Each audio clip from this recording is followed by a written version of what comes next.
Week 2 Sunday statement time. Myles, you're up.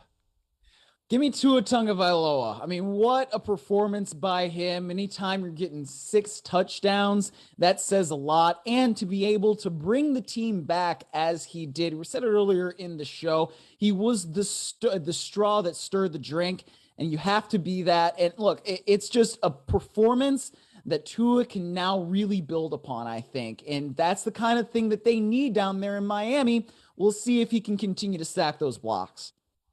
You know, we played the sound earlier from Dan Campbell praising Aidan Hutchinson, but 3 sacks in only his second NFL game. And to justify really high position in the draft, I remember when Mario Williams was the first pick of the Texans instead of Reggie Bush or Vince Young. It's like, hey, he's got to have 3 sacks a game to compare favorably to an offensive player. Well, Hutchinson had his 3 sacks. He'll compare favorably to whatever offensive player they could have taken in that spot. Yeah, no doubt. And that's a really, really good game, and probably something that, he certainly wants to get off, especially early in his career. My second one, give me Jalen Ramsey from, as you like to call them, my Los Angeles Rams.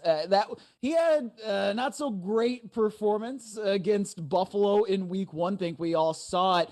But, yesterday he was able to make a game-saving play, right? Here you see the interception. He goes up and he mosses the Falcons receiver. I don't know if we can say that on this network. Oh, well, I just did. Oh, we can't. But, no, we can't. Okay. Oh, darn it. No, well, I guess I'll put, $2 in the kitty or whatever. But he had a nice game, and then he goes off in the sidelines and he starts saying, oh, I'm him. I love it when you write me off. And I don't know how many of us were really writing him off after a bad game. Like, that thing happens, Like, you're going to get beat as a cornerback or a defensive back in the NFL. But for him to make the play when he made it, I mean, that's what the Rams pay Jalen Ramsey for. That's what they pay Aaron Donald for. So you have those 2 elite guys on that defense. Hey, he really did have a bad week 1 game, so it was great to see him turn it around and perform when the Rams needed it. I'm going to go with Garrett Wilson, the Jets receiver. I didn't get to this earlier, but I talked to him about the game-winning touchdown. He's got maturity and wisdom for a guy who's only in his second game. He comes out, he lines up, he sees the Browns in a defense they had used earlier against that same play. He knew where the opening was going to be. He sped up his route. He ducked around a defensive back, and he was open for the touchdown. And it was just one of those things where you don't expect a guy this early in his career to be figuring things like that out. Oh, and he did make a statement back in Ohio, yelling out OH to the Browns fans. And he seemed to be very animated and very pointed in directing it at someone. He said, no, it just kind of the moment took over him. But back in Ohio, his home state, 100 yards receiving, 2 touchdowns, and his first ever NFL win, Myles. Yeah, that's very nice for him as a fellow Ohio native. Congrats, even though you beat my Cleveland Browns. For my last pick, let's go with Trevor Lawrence and Christian Kirk. I'll give them a duo. And you know what? I think that they played pretty well as a pair. They showed some chemistry. Lawrence was really solid in that game against the Indianapolis Colts. He was 25 of 30, 235, 2 touchdowns. And honestly, when you look at what the Jaguars are going to be this year, this is more the team I thought we would see, and kind of what it was at least early on against the Washington Commanders, and then late once they blew that lead. Christian Kirk obviously got that big contract, caught all 6 of his targets, had 78 yards, 2 touchdowns. At one point, the Jaguars put out some tweet referencing the contract that was like worth every cent or worth every dollar, whatever it was. But yesterday, he absolutely was. And that's the kind of thing that the Jaguars are going to need if they're going to be competitive in the AFC South. And right now, it looks like they will be.